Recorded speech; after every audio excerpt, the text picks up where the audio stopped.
Sunday Surefire Podcast. It's your host this week, Aaron Downtown Brown. I got the co-host, Ethan Weaver. Aaron, how we doing? We are certainly doing week 4 is behind us, Ethan. How'd you make out? Honestly, it was a pretty rough week for me. If things just didn't bounce my way, I had a lot of injuries. I put Christian Watson back in my lineup, thinking he would make things happen with Jordan Love, and he got the high ankle sprain. And then my condolences to you with Rashee Rice, as your Kansas City Chiefs lost a great player, and I was so high on Rashee Rice this year, and he was in a lot of my lineups. So that's pretty much the extent of week 4 for me. Just a lot of sadness. I agree. I agree. Yeah, not a fun day to be a Chiefs fan. He was off to a great start this year, and then just overall fantasy. Yeah, I was about 50-50 in my leagues with win losses, and yeah, got a couple guys we're high on this off season. Then definitely not pulling through this first quarter of the year. Hopefully Uh, they turn it around. at least Mark Andrews is doing well. Oh yeah, he's just spot on. Yeah, that round 4 pick is definitely uh, paying off for a lot of I us. I had Andrews and Watson in one of my redraft leagues, and I almost won still, but two goose eggs does not help. No, definitely agree. Hopefully he does turn around. He's got a big matchup or at least a high point spread this week. So hopefully they can get a little bit more of the um, you know passing volume going over there in Baltimore. But who knows? They're dominant. They might not even need to pass it that much this year. So I know you never Lamar's know. gonna throw 10 times. So Andrews, if he does turn it around, is probably gonna be on my bench. Exactly. Yeah. Well, yeah. I guess last comments on week 4, just with the show in regards to the show. I know we usually do told you shows. I think for me, I will bring up just kind of proud bringing up Justin Fields last week. He was only 5,500 to get in your lineup. Ended up scoring 36 fantasy points. He did score 2 rushing and 1 passing touchdown. I think that was also even my hot take. I thought he was going to get 1 passing, 1 rushing. He even exceeded my hot take. 3 for 300 yards, 55 rushing. But the only downside is I definitely missed on Steele and Pittsburgh defense too. So couldn't put it all together, but hopefully you had Fields in your lineup last week.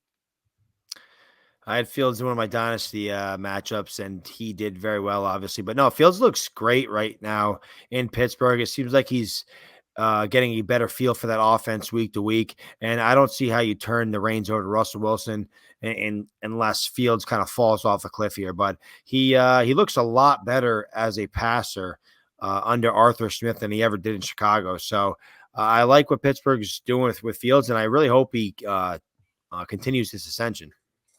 I agree. I mean, who knows? Maybe it's because Arthur Smith doesn't ask you to throw it that much. It's why he looks pretty good. But Hey, whoa! uh, Fields threw for over 300 yards. That's true. That's true. So yeah, no, I definitely agree with you there. Hopefully, I'm kind of pulling for him. I want his career to kind of turn around a little bit from a dynasty aspect there 100%. too.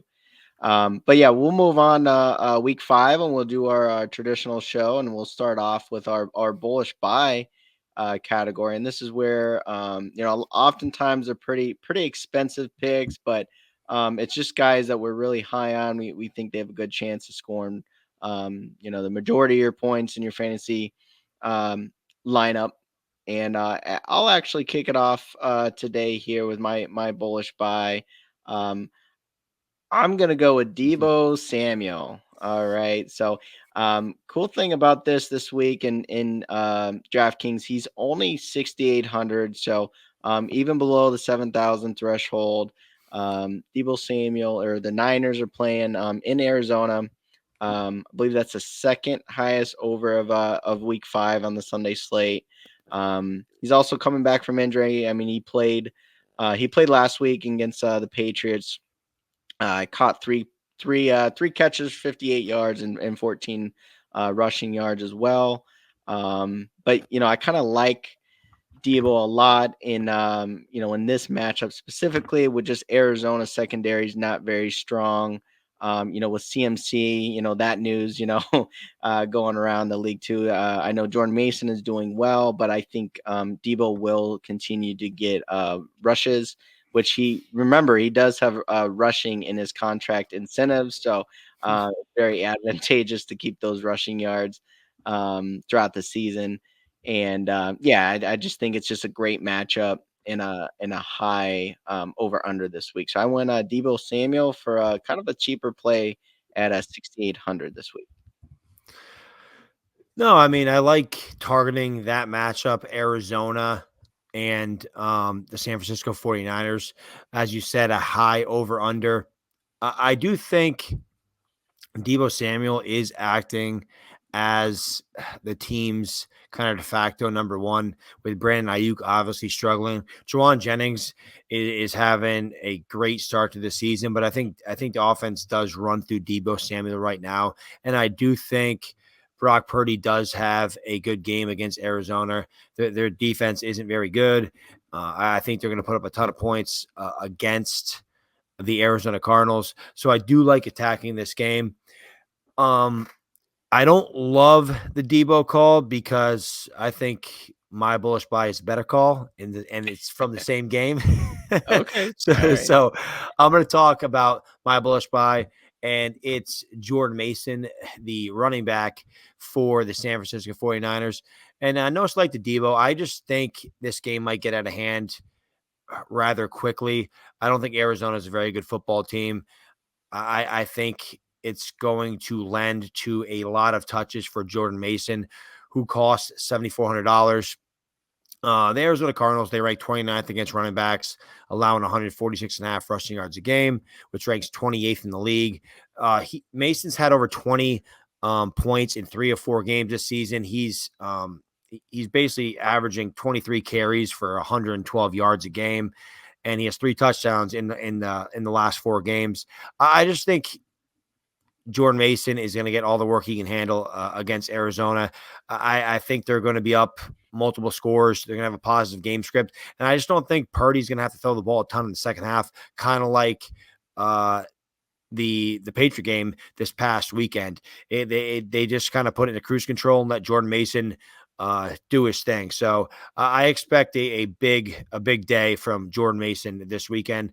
But I think if there was a second um, breakout or standout player from this game, I think Debo would be my second bet. So I definitely don't hate the Debo call because I do think it's only a matter of time before we start seeing Brock Purdy tossing multi-touchdown games here. So, but I do think it's going to be a big Jordan Mason day.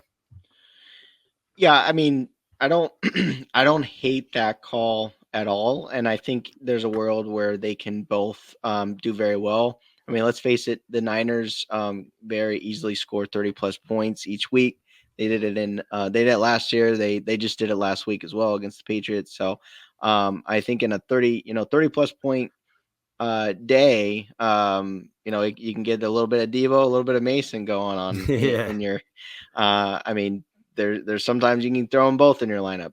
I don't, as you know, I kind of hate that in fantasy. I don't usually like to throw them, but Your I pet think peeve.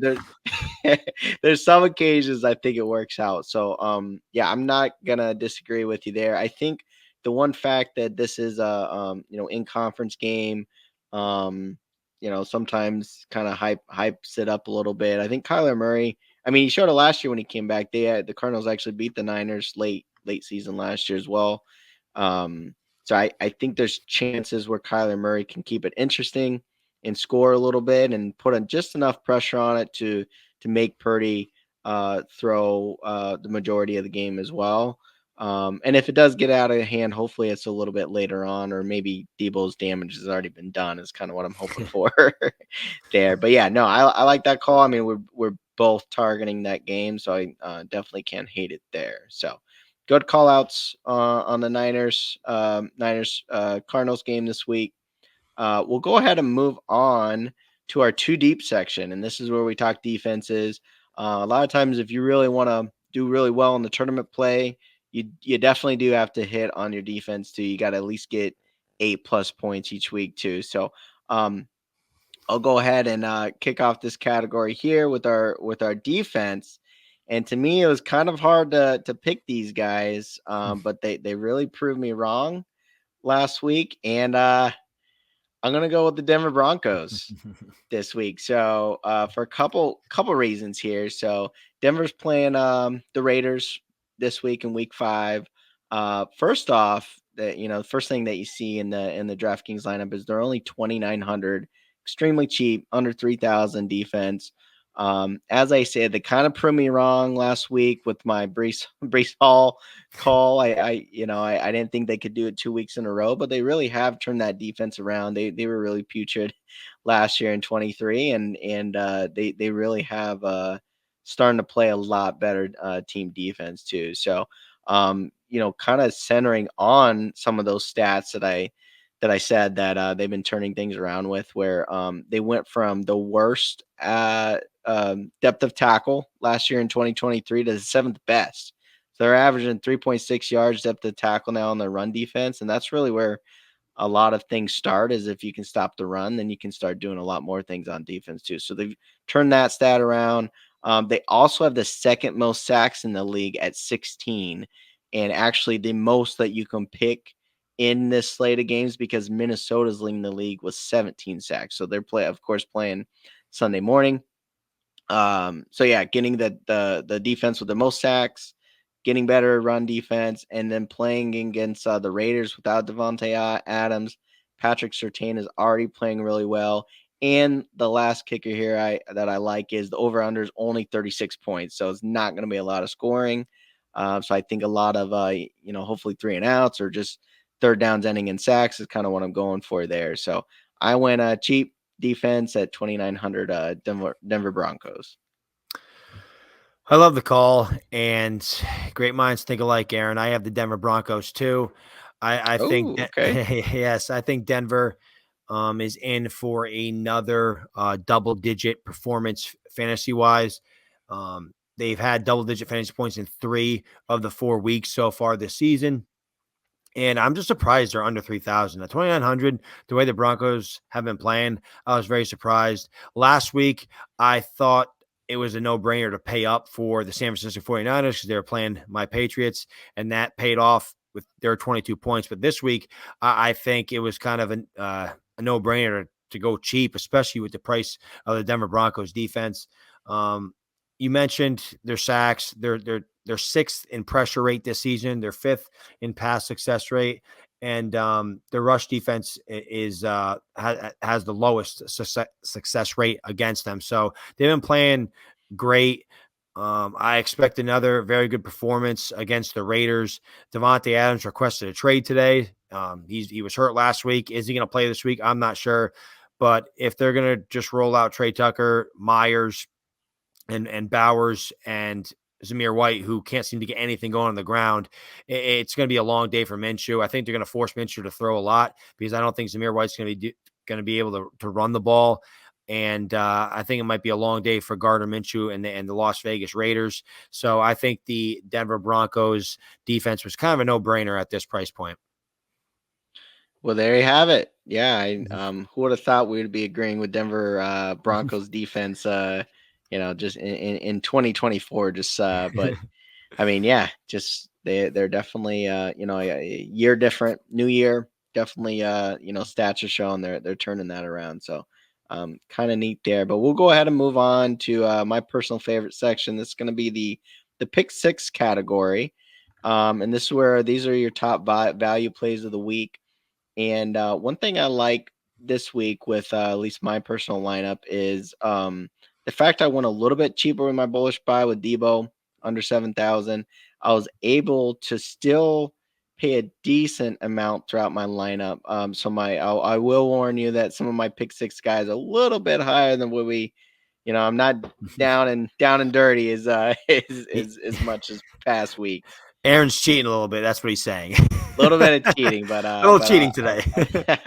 I'll show you why here. So I'm gonna start off with one of the Sunday surefire darlings preseason, and he was really letting us down start of the season. But I think he's starting to turn it around already. Uh, So yes, he I'm is.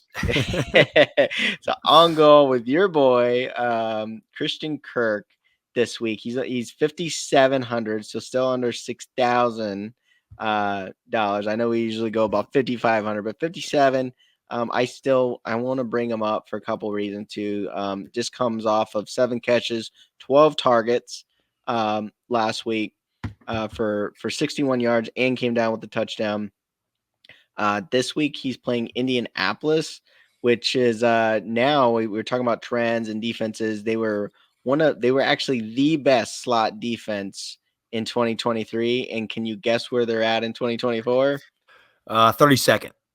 Yes, they've completely flipped that script, and they are the worst slot defense so far in 2024.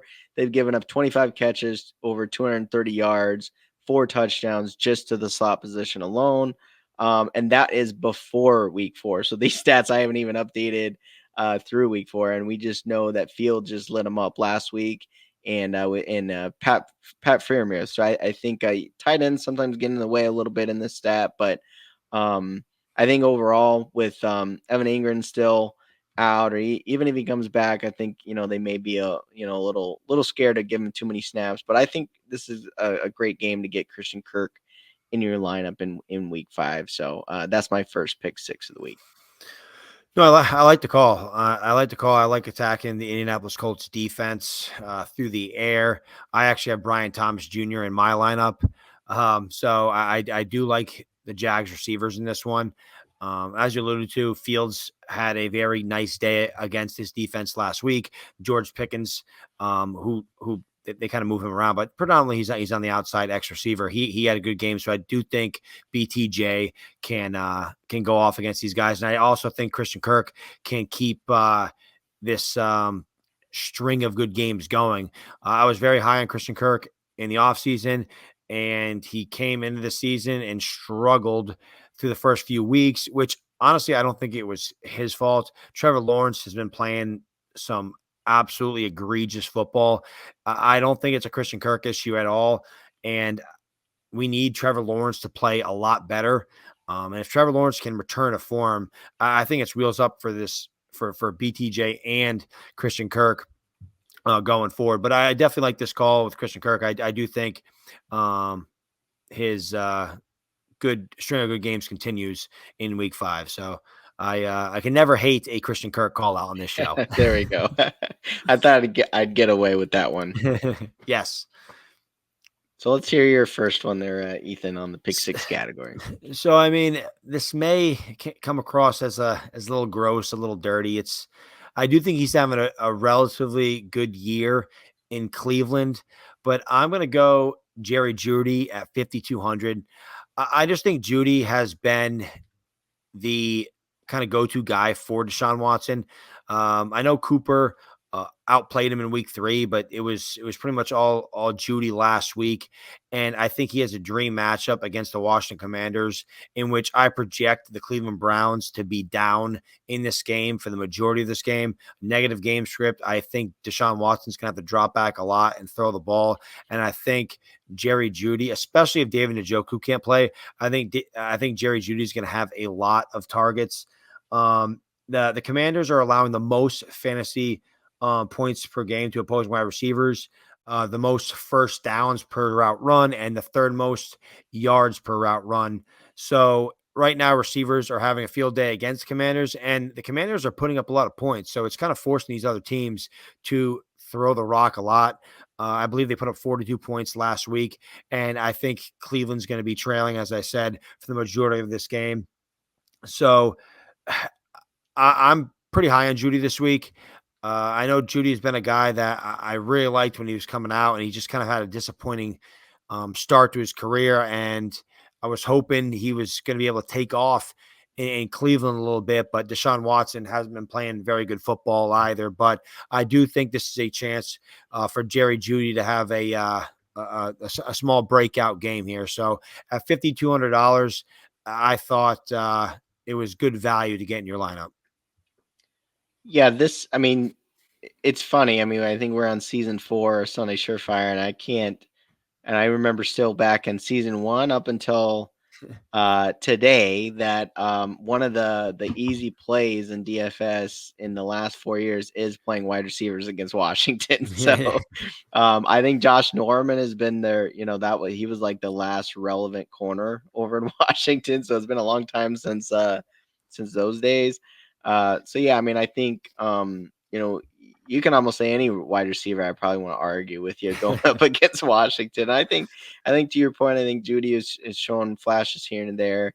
And I think similar to your comment with the Trevor Lawrence comment, we really just need Watson to kind of turn his play up a little bit more even too. So it's a great chance to have a little bit better passing volume this week in week 5. And like I said, I don't hate that play. What did you say that cost is this week?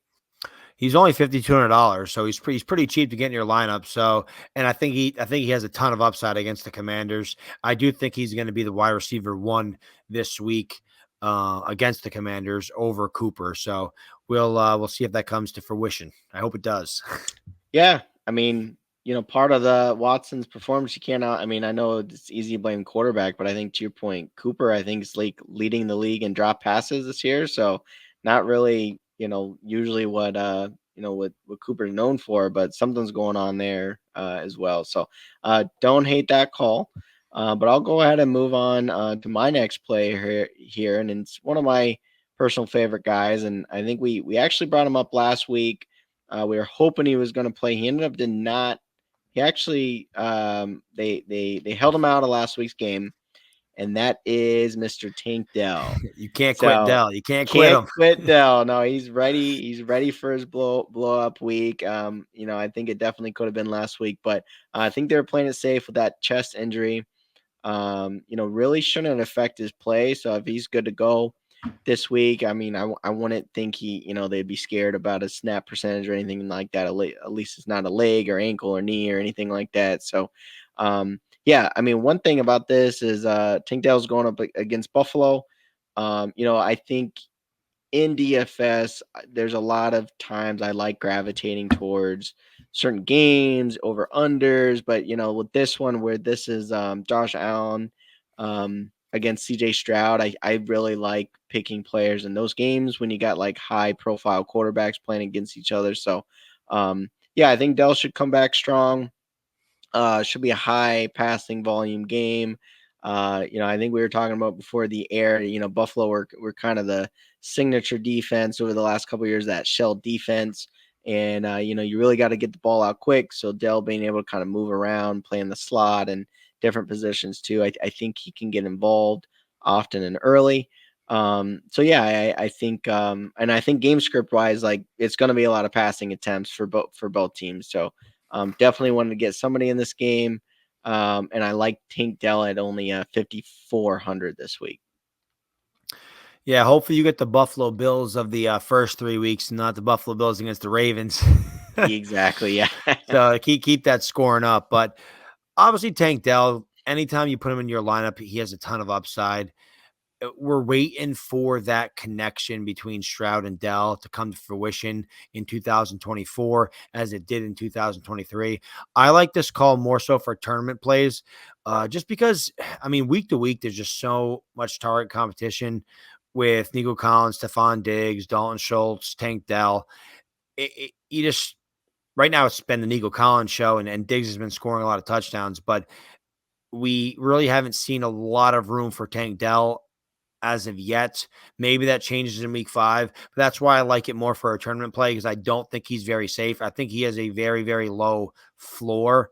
Obviously, Dell's ceiling is pretty high if he can get back to that 2023 form, but I don't mind the call, but I don't think it's a very safe call, especially if you're playing the head to head. But I mean, if you're in a tournament, you got to let it rip.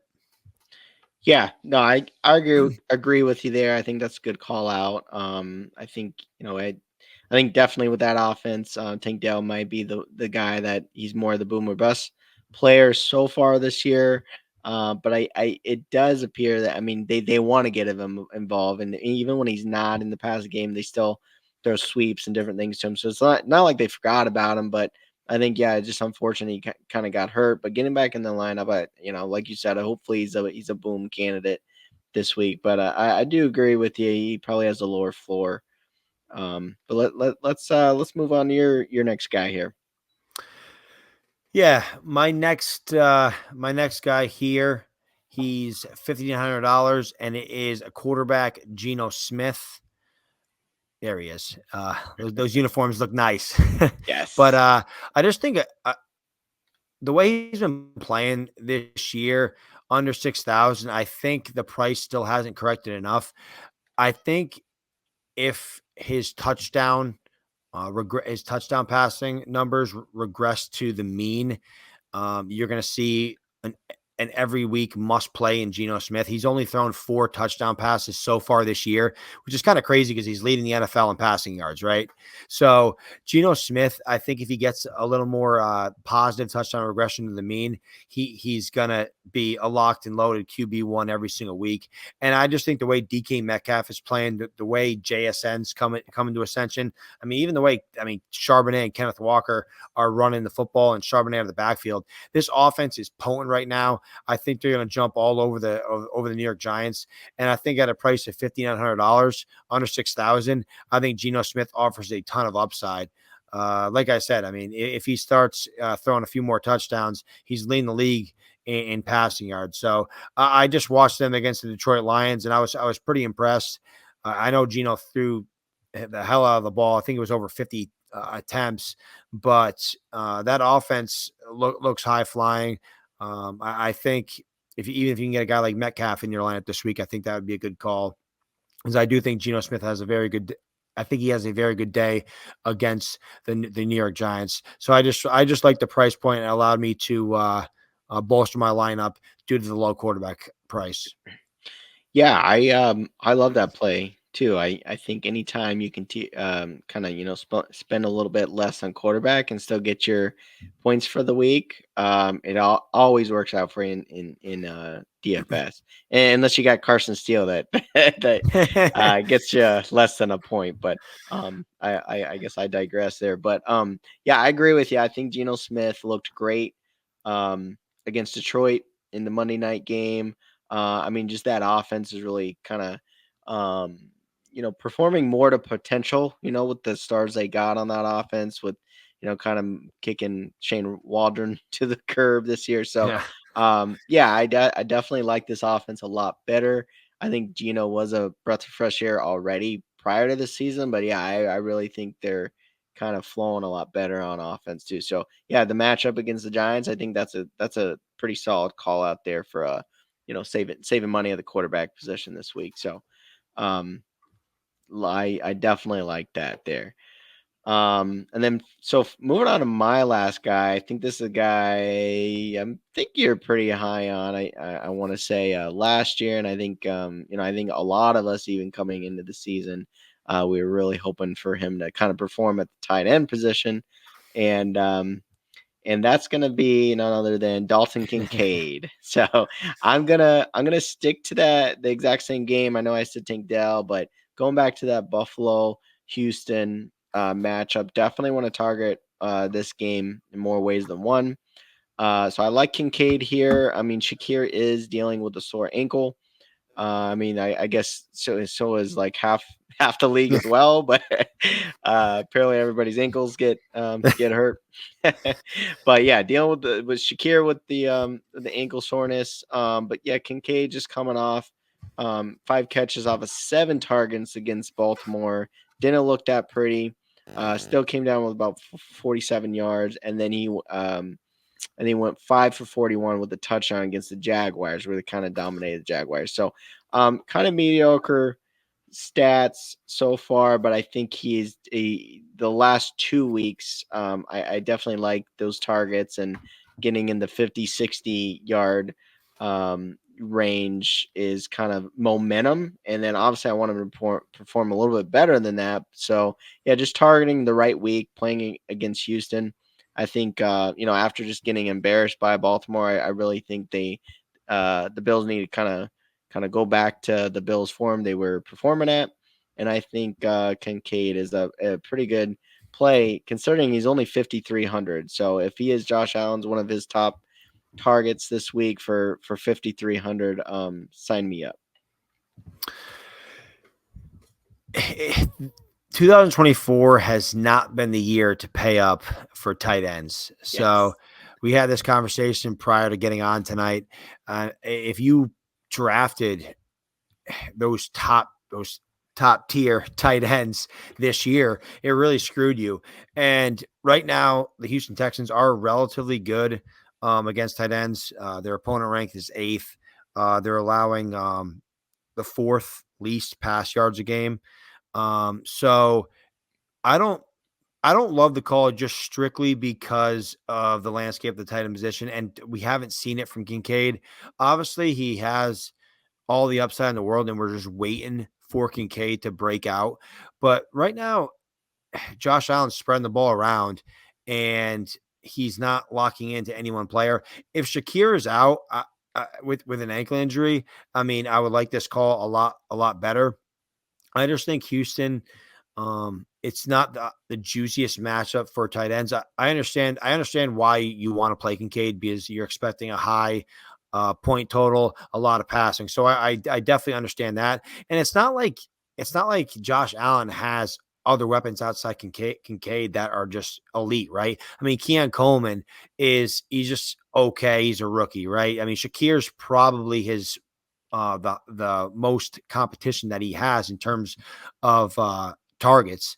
So we'll see if Kincaid can kind of bounce back and start becoming the tight end that we thought he was going to be this year. But I think this is a good transition to one of my last guys. I cheaped out at the tight end position because I'm just sick of paying up, and Yeah. I went Tucker Craft at 3,500. Oh, there you go. So I like the picture there. yeah. So Tucker Craft, I mean, he was tight end 2 last week on 9 targets. He went 6 for 53 and a touchdown. Granted, I understand the Minnesota Vikings, they jumped out to a 28-point lead, and Jordan Love was chucking the rock like crazy. But like I said, I'm okay not paying a ton for my tight end, and I just like what Tucker Craft is doing right now in this offense. Right now, he's playing 86% of the snaps, and Luke Musgrave, who we all thought was going to be the tight end 1 in Green Bay, only played 33%. So when Christian Watson went down, Tucker Craft was second. He was actually tied with Romeo Dobbs in target share at 16.7%. Wicks was number 1, and then Kraft and Dobbs was number 2. So Kraft also has a great matchup against the Rams, who ranked 23rd against the tight end position. So I just think it's a juicy matchup for him. And at the price point of $3,500, I'm willing to take a chance on a guy that played almost 90% of the snaps in a high flying Packers offense. So um, I like cheaping out and saving money at tight end and quarterback this week, and allows me to bolster my lineup elsewhere. yeah, I like that call just from the strategy perspective. I think to your point, tight ends are really letting us down this year. You know, we thought this was kind of going to be the year of the tight ends where they kind of make us proud, but yeah, definitely they're definitely sinking this year. So I think you know, a lot of them need, you know, even to your point with Kincaid, you know, a lot of them really need to get more involved with the offense before you can trust them in both fantasy, DFS, and all that. So at least you're not risking a lot of your budget here. And then on the matchup with the Rams, yeah, I think the Rams run defense is actually pretty decent this year, but you can throw all over them. So to your point, I think Jordan Love can kind of take his pick out there each passing attempt. And yeah, I mean, I think if Kraft comes down, you know, with another touchdown or something, that can definitely work out for you. Obviously, you know, similar even to your Houston comment, where I think Love's got a lot of targets he can throw to as well. But yeah, I can't argue with the call there, where I think going cheap and to your point, he's playing a lot and Love's finding him out there too. I think that's a pretty solid call too. Yeah, I think so too.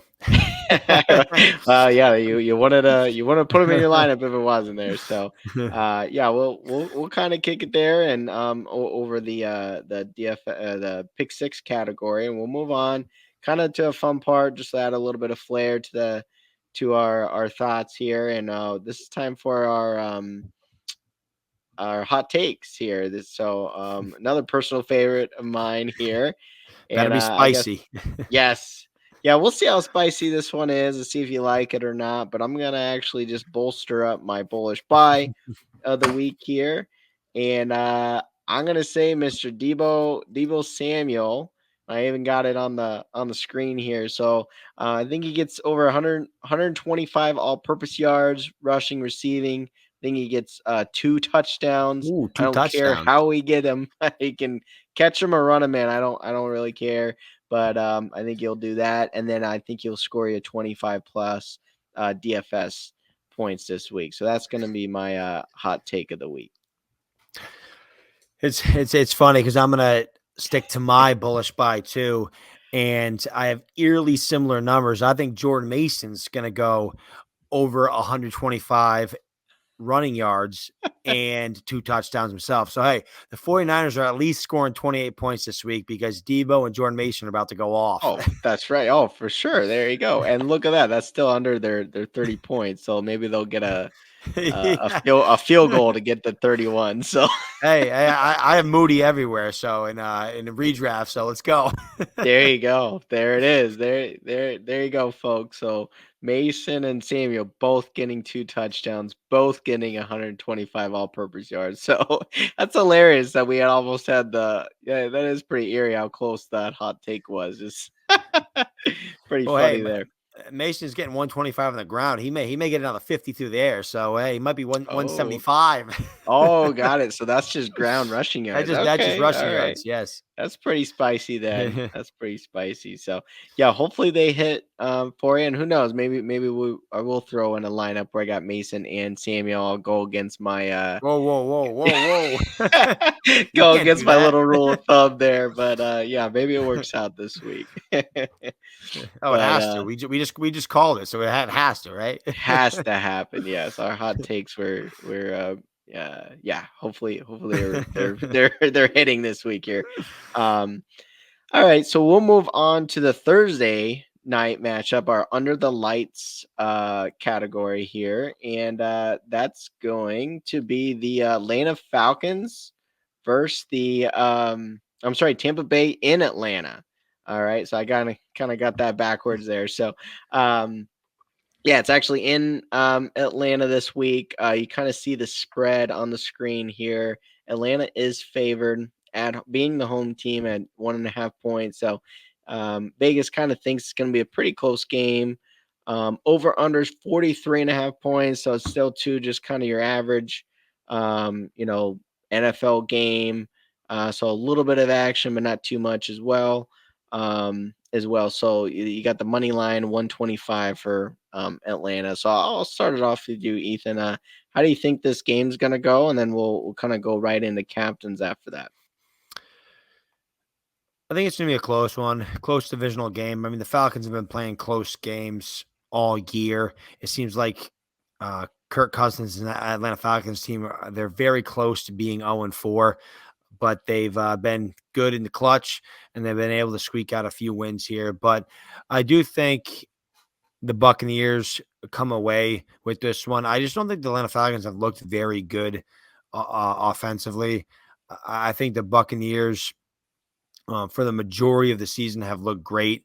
Um, I know they had a tough time against Denver, but other than that game, they looked absolutely incredible. Baker Mayfield even last week was unbelievable in that game. So I think that continues over this week. I don't think it's going to be as high flying just because it's a divisional game, short week. So usually we don't typically see these offenses just go crazy. So I think maybe both these teams lean more to the run this week, which is a sneak preview to my captain. But I do think the Tampa Bay Buccaneers come out of this in a in a close game.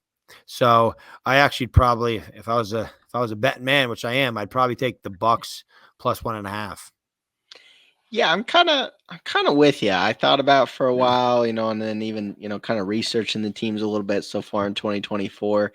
It's really funny. You really can't exploit one particular matchup between the two teams. They're very, very average right now. So one, I mean, we've seen some bursts with Baker in that offense, but they've also kind of let you down at times already this season too. So yeah, I mean, you got simple things like, Atlanta's pass blocking is about middle of the road, and Tampa Bay's pass rushing is about middle of the road. So it's really, you kind of can keep going at every one of those matchups, and you kind of keep coming up with average and average. So I think, just for that fact, I think Vegas is pretty close, keeping the spread pretty close at the 1.5 points.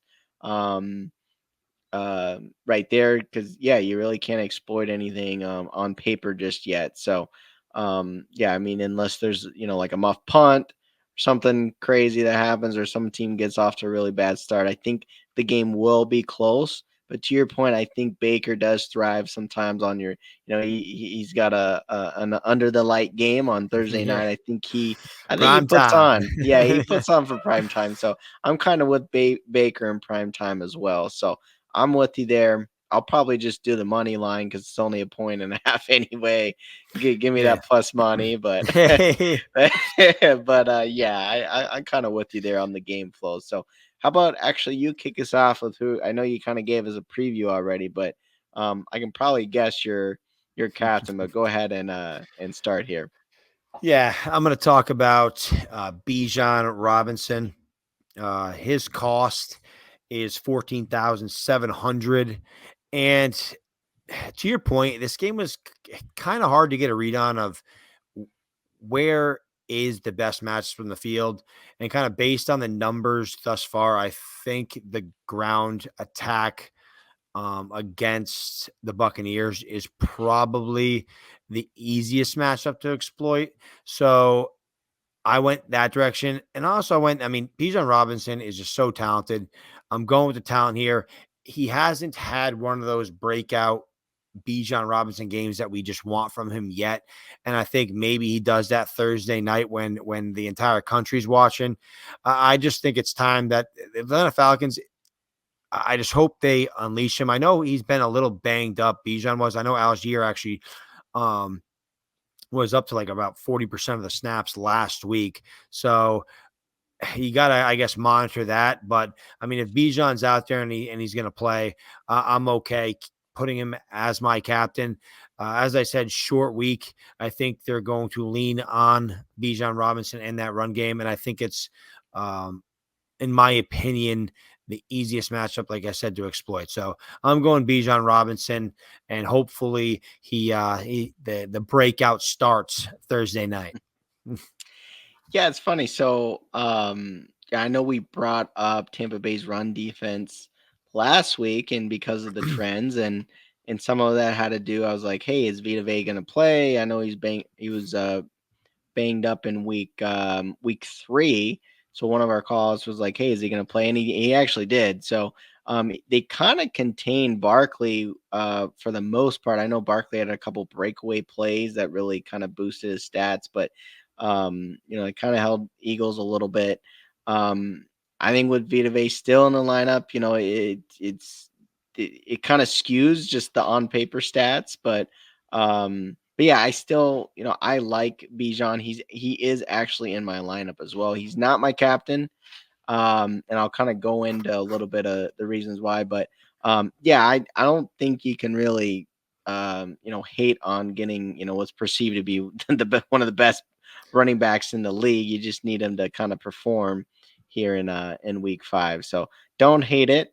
But I'm gonna go a little bit more controversial, captain, and maybe this is where it gets a little spicy here. Um, my captain's actually none other than Cade Otton. Oh, Right, so I'll go and only spend 6,000 on Cade on this week as my captain for a couple reasons here, and really, his last 2 games. He had 9 targets against the Eagles. He went 6 catches, 9 targets. Came up with just over 50 yards last week in week 4. Week 3, he was 7 for 8 targets and about the same, about 47. So he's hitting about the 50-yard mark the last 2 weeks.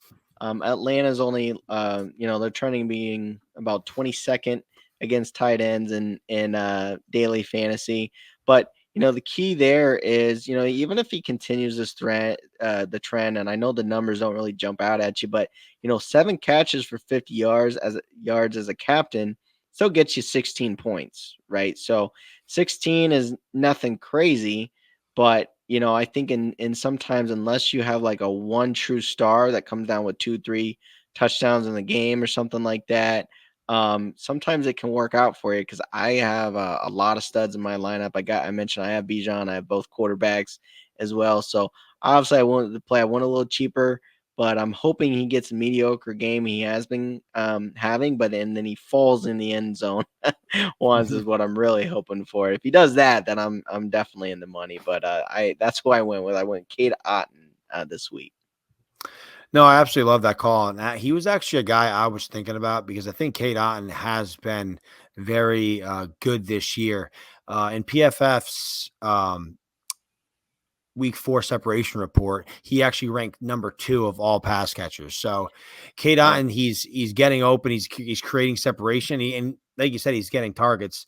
I mean, 7 and 6 receptions on 8 and 9 targets the last 2 weeks. Baker Mayfield's looking his way. So I do like Kate Otten a lot. And he's steadily improving week to week. And this is only a sophomore season. So I mean, we may be seeing a start of a breakout in Cade Otten. So I really like Cade Otten, and I like him so much. I think I'm going to talk about him in a little bit in our next segment. Oh, that's hilarious. Yeah, so I guess on that, so yeah, we bring up with captain plays. There you go. That's our top guys, and then we kind of move on. This year we decided to say, hey, okay, who's your value play? So it's funny. So you're saying so Otten, we review. Oh, that's hilarious. We Yeah. even got the same Yeah. picture. That's Yeah. hilarious. Yeah, I mean So he's only $4,000. I mean, how can you not put him in your lineup at that price? I mean, Kate On, he's he's a part of this Tampa Bay Buccaneers passing attack, and I don't think he's going away anytime soon.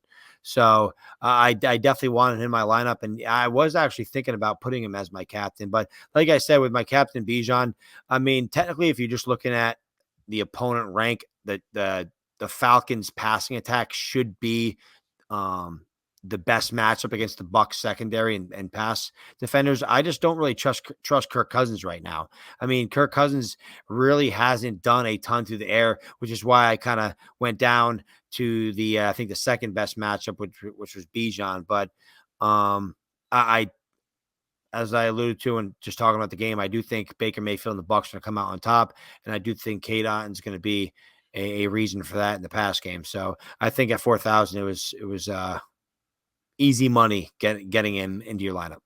there you go. So I mean, I guess I can't argue with it if No. he's my captain. So we're already in agreement there. So I definitely can't argue. But I guess going back to my lineup, since he's my captain, I said most of my lineup is pretty studly guys, but I do have one other value guy that I do have to bring up, and I'm pretty confident in him. I would say so. It's gonna be Mr. Youngwei Koo. So he's gonna be my value play on Thursday night. He's 5,400. Like I said, he's really my cheapest play because everyone else is either quarterbacks or top tier guys, right? But Koo, he's averaging 10 points per game this year in fantasy DFS play. So if he can give me 10 points in my lineup, I like that. Sometimes you get a big old fat zero on your Oh, value plays. not from Koo. Not from Koo. He's Not going from off. Koo. Koo is going off. So I mean, he kicked 5 field goals against the Saints. Hey, Um, 58-yard game winner. Come on now. that's right, including the 58 game winner too. So yeah, I mean, Koo's a decent play in my mind. another thing usually was so over unders being about 43 points, that usually signals there's going to be multiple field goals in the game, being kind of the lower 40 range.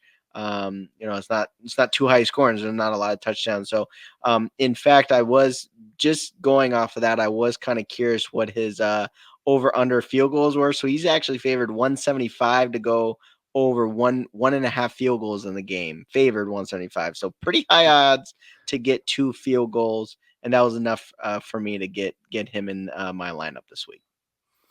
No, hey, I love that call because he's also in my lineup. I honestly think we have the same exact lineup except for the captains because I'm assuming that. So you mentioned you had the two quarterbacks. I had the two quarterbacks. You mentioned you have Bijan. I have Bijan. We both have and we both have Koo. I'm assuming your last player is one and only Darnell Mooney. No. No. Oh, come on. No, I wanted to get Mooney in my lineup, but it's not actually. It's not. Yeah, Mooney's I my had last enough guy. money. I had a lot in the bank, so I could spend up a little bit more. I got actually Godwin as my final piece there. So Mooney's gonna outpace Godwin. Come on now. hey, he could. We were joking about that. Mooney's kind of, he move over Drake London. It's Mooney time there over in Atlanta. Hey, so it looks like it's going to be a battle of our captains and Mooney versus Godwin here. Pretty much, yeah. We'll see. We'll definitely see. Should be. I mean, I think it should be an interesting enough Thursday night game to keep me awake. I know this last Monday. I mean, the Lions Seahawks game was great, but that Tennessee Miami game, I if that was Monday night, I probably would have went to bed early this week. So I think this should be still be a decent enough matchup, and it being a conference game, there's a lot on the line. So looking forward to that. But I guess we'll sign off here, and as we always say, peace.